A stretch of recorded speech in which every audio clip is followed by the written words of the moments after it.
Bienvenue. Aujourd'hui, on va s'attaquer à une question que beaucoup de gens se posent. Mais pourquoi est-ce qu'un conseiller financier a besoin de connaître autant de détails sur une vie privée?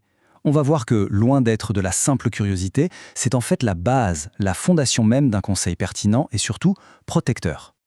Voilà, c'est la question centrale. On a parfois l'impression de se faire passer au crible, un peu comme dans un interrogatoire. Est-ce que mon statut marital, le nombre d'enfants, ou cette vieille donation faite à un neveu, est-ce que c'est vraiment important? Eh bien la réponse, c'est un oui franc et massif. Et on va décortiquer ensemble pourquoi. C'est pour des raisons qui servent avant tout les intérêts de la personne qui est conseillée. En fait, la meilleure image à avoir en tête, c'est celle de l'architecte. Personne ne demanderait à un architecte de construire une maison sans lui donner les plans du terrain, la composition du sol, les contraintes d'urbanisme. Pour un patrimoine, c'est exactement la même chose. Chaque petite information personnelle est un élément du plan d'ensemble. Et sans ce plan, toute la construction financière risque de s'écrouler à la première secousse. Alors, entrons dans le vif du sujet. Quel est cette fameuse inventaire?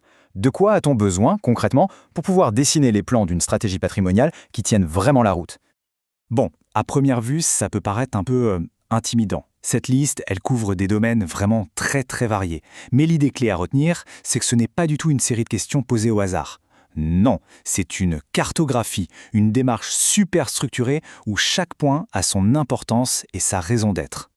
Pour y voir plus clair, on peut regrouper tout ça en grandes catégories. La situation familiale, évidemment, c'est le cœur du réacteur, surtout pour les enjeux de transmission. La propriété, l'immobilier, les contrats qui ont déjà été signés, la santé aussi parce que ça conditionne toute la prévoyance, et bien sûr la situation professionnelle, la source des revenus. Ce qui est fascinant, c'est que tout ça est lié. Ces domaines ne sont pas des boîtes séparées. Ils s'influencent les uns les autres en permanence. Ok, on a vu le quoi. Maintenant, passons au pourquoi. Et la raison principale, elle est assez simple, le conseiller n'a pas vraiment le choix. Il n'invente pas ses questions dans son coin. Il travaille dans un cadre légal extrêmement dense qui l'oblige en fait à être aussi rigoureux. Son travail est encadré par les textes les plus importants du droit français. Le Code civil pour tout ce qui est famille, biens, succession, le Code général des impôts, on s'en doute, le Code des assurances. Il doit sans arrêt jongler avec toutes ces règles. Son rôle, ce n'est pas de juger une situation, mais de la comprendre pour y appliquer les bonnes règles du jeu. Et surtout pour protéger son client d'erreurs qui pourraient coûter une fortune. Et s'il y a bien un domaine où ces règles du jeu changent absolument tout, c'est le statut personnel. Marié, pacsé, en union libre, ce ne sont pas que des étiquettes. En droit français, ce sont 3 mondes différents, avec des conséquences financières radicalement opposées. Pour commencer, il faut savoir que tout couple marié, peu importe son contrat de mariage, est soumis à un socle de règles communes, obligatoires, c'est ce qu'on appelle le régime primaire.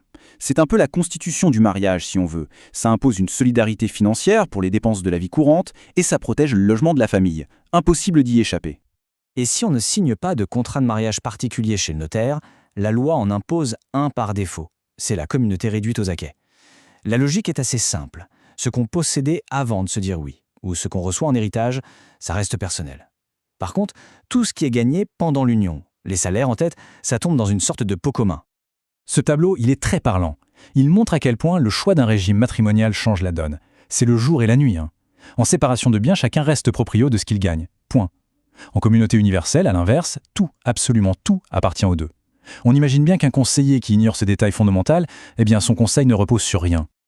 Et pour les dettes, c'est exactement la même logique. C'est l'autre face de la pièce. Selon le régime, une dette pro, par exemple, contractée par une seule personne, peut venir mettre en danger tout le patrimoine du couple. Connaître le régime, c'est donc évaluer le niveau de risque et savoir quelle muraille protège le patrimoine de la famille. Ce petit schéma illustre parfaitement cette idée de communauté. On voit bien les deux patrimoines propres de chaque côté, qui sont un peu comme des comptes personnels, et au milieu, ce fameux pot commun qui est alimenté par les revenus du travail de chacun et qui sert à payer les dépenses communes. Comprendre comment ces flux fonctionnent, c'est la base pour bien gérer les actifs d'un couple. Maintenant, comparons rapidement le mariage et le PACS. Attention, en matière de succession, la différence est abyssale. Le conjoint marié est héritier de par la loi et il ne paie aucun impôt sur ce qu'il reçoit. Le partenaire de PACS, lui, il n'est pas héritier automatiquement. Ça veut dire que s'il n'y a pas de testament rédigé pour lui, il ne touche rien. Zéro. C'est une information absolument cruciale. Bien sûr, la découverte ne s'arrête pas à une photo de la situation actuelle. Un bon architecte, il doit aussi connaître l'histoire du terrain et les projets à venir pour s'assurer que sa construction sera solide et durable. Le mot un peu technique pour tous les actes de transmission, c'est libéralité. Ça recouvre tout ce qui est donné gratuitement, que ce soit de son vivant avec une donation ou après son décès via un testament. Le conseiller a besoin de savoir ce qui a déjà été fait pour comprendre ce qu'il reste possible de faire, notamment d'un point de vue fiscal. Cette phrase, elle résume parfaitement l'idée. Le conseiller doit faire un travail d'enquête sur le passé juridique de ses clients. Un contrat de mariage signé il y a 20 ans, une donation un peu oubliée, un testament rédigé sur un coin de table, chaque acte du passé a des conséquences très concrètes aujourd'hui et il conditionne toute la stratégie pour l'avenir. On arrive au moment où notre architecte, avec toutes les informations en main, commence à assembler les pièces du puzzle. Comment est-ce qu'on passe de toutes ces questions personnelles à une stratégie qui soit à la fois concrète et efficace? Le processus, en fait, est d'une logique implacable. Ça commence toujours par les faits, les questions. Ensuite, on applique la bonne grille de lecture juridique. Quel régime matrimonial? Quelles sont les règles de succession qui s'appliquent? Après, on évalue les conséquences très concrètes de ce cadre. Et c'est seulement à la fin de tout ce cheminement qu'on peut commencer à bâtir une stratégie qui a du sens. Au final, le message est assez simple.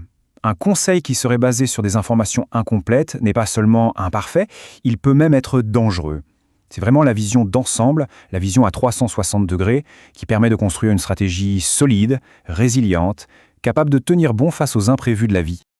Alors la prochaine fois qu'une question d'un conseiller financier semble un peu trop personnelle, il faut repenser à l'image de l'architecte. Ce n'est pas de l'indiscrétion, c'est la pose de la toute première pierre, la fondation sur laquelle toute la sécurité financière de demain va être construite.